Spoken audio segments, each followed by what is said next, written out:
Hi, I'm Rev Jojo, and here's my wife, Jocelyn.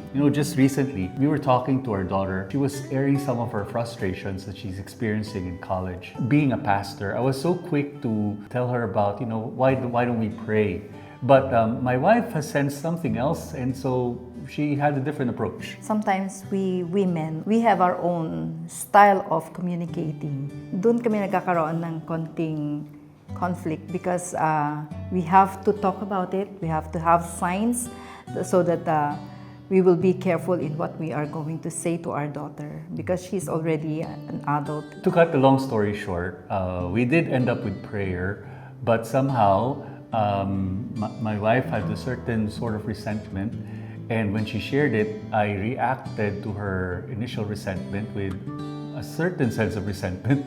And so we ended up having a sort of a conflict with each other. But you see, we have this marriage principle in our family, which is? Ever since we started as boyfriend and girlfriend, we talk about our life verse that we were going to use. The Ephesians 4:26 to 27 rather. Which says basically, do not let the sun go down in your anger and do not give the devil a foothold.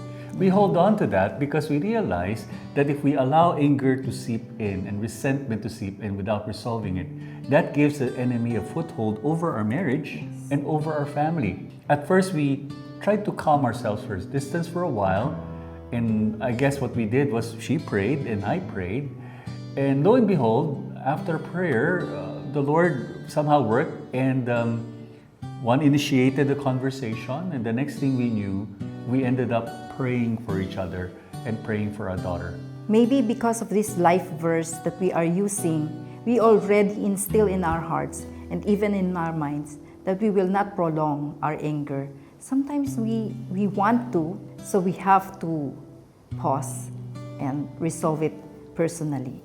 So that is why we would like to invite you to join us for this couples retreat.